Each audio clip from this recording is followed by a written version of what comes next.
అందరికీ నమస్కారం అండి. రేషన్ కార్డు పోయిందా? చింతించిన అవసరం లేదండి.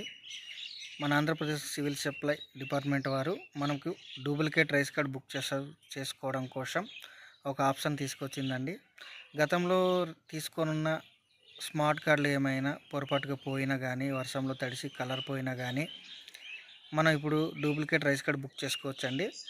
మన పరిధిలోనున్న మీ పరిధిలోనున్న సచివాలయాలకు వెళ్ళి డిజిటల్ అసిస్టెంట్ నుండి కన్సల్ట్ అయ్యి మీరు డూప్లికేట్ రేషన్ కార్డుకి అప్లై చేసుకొని, మనం ఎందుకు అప్లై చేస్తున్నాం డూప్లికేట్ రైస్ కార్డ్ అని తెలిపి మనం డూప్లికేట్ రైస్ కార్డ్ అని పొందవచ్చండి.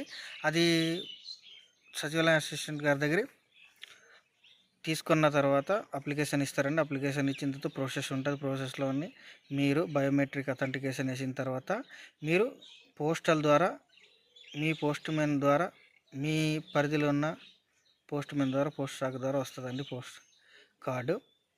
అలాగే కార్డు ఎందుకు పోగొట్టుకున్నారన్న వివరాలు కూడా అడుగుతారండి, చెప్పాలి.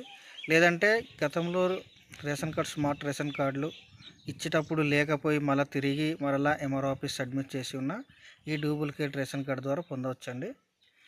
అలాగే కొత్తగా రేషన్ కార్డు పెళ్ళయి కొత్త రేషన్ కార్డుకి అప్లై చేసుకున్న వాళ్ళు కూడా డూప్లికేట్ రేషన్ కార్డు బుక్ చేసుకోవచ్చండి. ఎందుకంటే వాళ్ళకి స్మార్ట్ రేషన్ కార్డు అనేది గతంలో వచ్చి ఉండలేదు కాబట్టి ఇప్పుడు బుక్ చేసుకోవచ్చండి.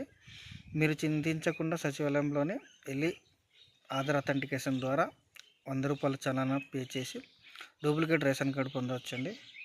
ఇది గత 2 రోజుల నుండి మన సివిల్ సప్లై డిపార్ట్మెంట్ వారు నానందల మనోహర్ గారు ఒక కూటమి ప్రభుత్వం మంచి ఆలోచన చేసి, కాకపోతే కొంచెం బర్డెన్గా కూడా ఫీల్ అవుతున్నాము.